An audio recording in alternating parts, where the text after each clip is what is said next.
Wubba lubba dub dub, motherfuckers. What is going on, everyone? It is I, everyone's favorite jack of all trades with the foul mouth, Common Urban, and welcome back to another awesome fucking video, guys. I greatly fucking appreciate it. This is the third time I'm recording this fucking video, so I'm going to hope it kind of goes well off. First two times the fucking recording cut short.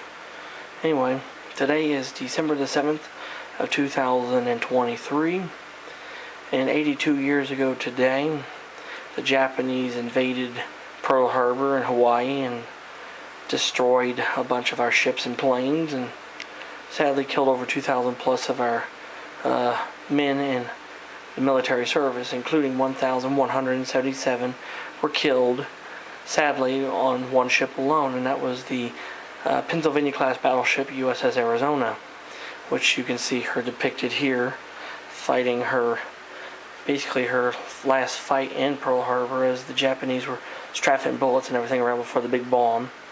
And this is what she looks like in the Japanese anime slash gacha game Azure Lane. So I thought it'd be kind of cool to do a little Azure Lane reference with you guys. So anyway, today we're going to be doing an awesome book review for the 82nd anniversary, which we reviewed this book. If you haven't seen it, go ahead and fucking check that out. And also my book titled Battleship Arizona by Paul Stillwell.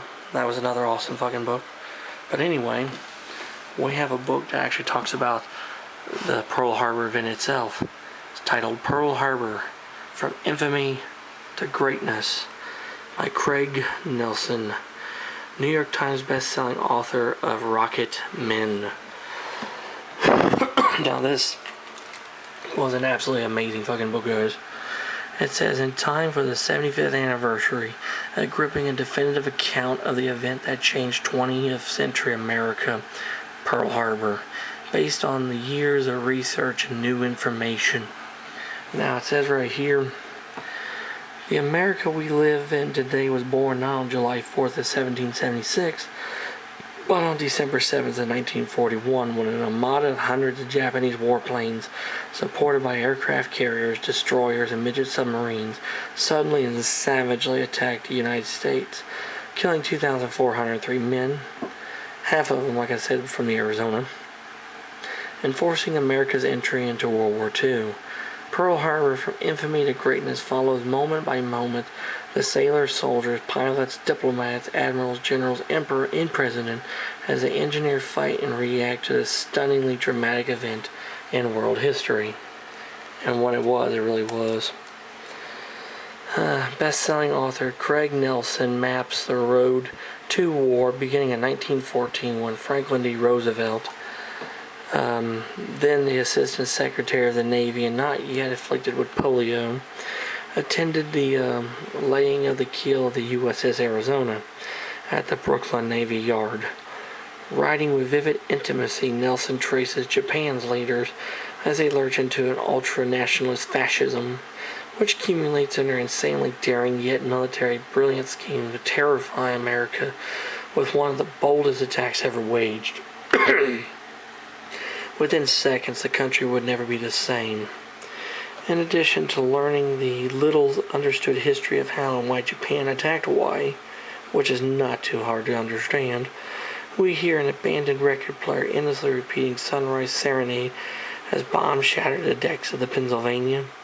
We feel cold terror as lanky young American sailors must anxiously choose between staying aboard their sinking ships or diving overboard into harbor waters aflame with burning fuel. We watch as Navy wives tearfully hide with their children in caves from a rumored invasion, and we understand the frustration and triumph of a lone American teenager as he shoots down the Japanese bomber, even as the attack destroys hundreds of U.S. airplanes and dozens of ships. Backed by a research team's 5 years of work, which produced nearly 1 million pages of documents, as well as Nelson's thorough re-examination of the original evidence assembled by federal investigators. This page-by-page turning and definitive work provides a thrilling blow-by-blow account from both the Japanese and American perspectives in its historical drama on the grandest scale. Nelson delivers all the terror, chaos, violence, tragedy, and heroism of the attack in stunning detail and offers surprising conclusions about the tragedy's unforeseen and resonant consequences that linger even today. And fuck, this guy did an awesome job. Like it says back here, Jim Filippi, author of The Mules of Monte Queso and Merca. It has taken 75 years, but now finally the Pearl Harbor book has been written. And I have to agree with Mr. D. Filippi. It has been. And fuck, it is absolutely amazing. It's a big, thick, chunky book. But I read it within a week. Because see, there's parts 1, The Roads to War, of course their preface. Part 2, Strike. Part 3, Victory. It's basically, you could consider this three books. Anyway, this book tells the story of Pearl Harbor through multiple facets, including the American side and the Japanese side, which was really interesting because I never really knew much about the fucking Japanese side of the attack, or reason why they fucking did it until really now. But there were 2 men that were pretty much involved with the planning of it, and that was Admiral Ishiroku Yamamoto and Vice Admiral Chiyoshi Nagumo. It was these 2 men's ideal of fucking blowing up the Pacific Fleet in Hawaii. And the reason why they came up with the idea was because at the time Japan was on a steamrolling expedition to try to take over the entire fucking Asian Pacific. And these 2 men figured if we was to knock out the U.S. fleet, which was stationed in the Pacific, then we wouldn't have no trouble with them. Well, they took their idea to Hirohito, which is the emperor at the time, and he had misgivings about it, but he said, okay, fine, go ahead. Well, turned out that the attack was a success, but not really, because it was a nail in the coffin for Japan. And there was just all kinds of shit that went behind the scenes, even midget submarines that were found. And a ship, actually, it wasn't the Japanese attack first, we attacked first. It was a destroyer escort that found a submarine in the water, and they shot it, and of course they sank it. So we actually fired the first shots of the Pacific War in World War II, so it was kind of neat. And yeah, of course, after all that was done and over with, a lot of ships were destroyed, because all along Battleship Row, it was you know, there's a lot of them. There was West Virginia, Nevada, Arizona, Oklahoma, Tennessee, Maryland, California. And these are pictures of the West Virginia as she was burning. Pictures of Arizona as she was burning. Picture of Arizona after the fight. Picture of Oklahoma after she capsized. This is a really gruesome picture.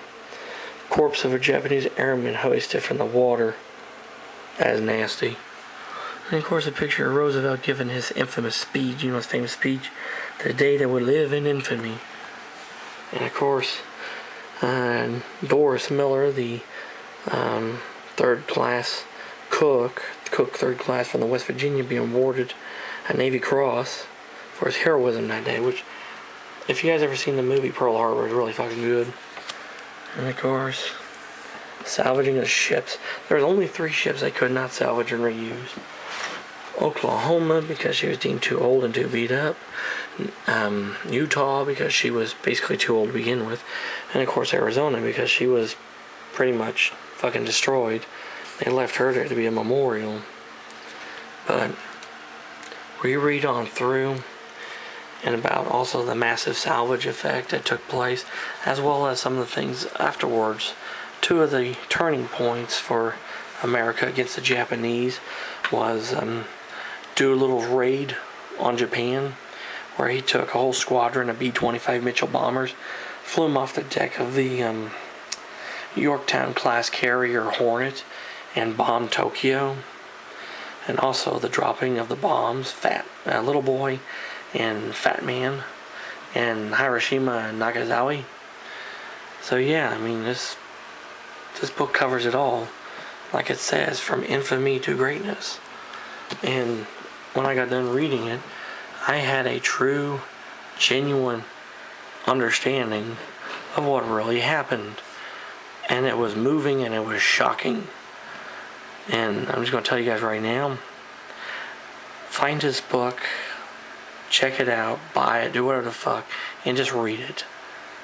And once you're done, you will look up and you will think to yourself, fuck, those poor guys have dealt with so much fucking shit.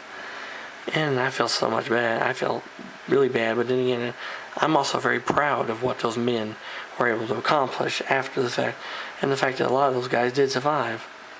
So in conclusion, Pearl Harbor, From Infamy to Greatness by Craig Nelson is an amazing fucking book on the subject, and it's definitely a must-read for anyone who loves history, and anyone that loves U.S. naval history, and just, World War II history in general. It's a great fucking book. I give it 2 thumbs up and 5 fucking stars. So yeah, there you have it, guys. That is my review of the book, and I hope you guys on this December the 7th will remember the men that died that day, and keep them in your thoughts and stuff, and just remember what, as President Roosevelt said, it's a day that will live on in infamy. So until next time, this is Commodore Urban saying smooth seas and clear skies, happy sailing with you. God bless you all. Take care, stay safe, be yourselves. And Jesus and the good Lord love y'all very much. And catching a warm trade wind where hell anyone knows. And God bless. And God bless America. Thank you.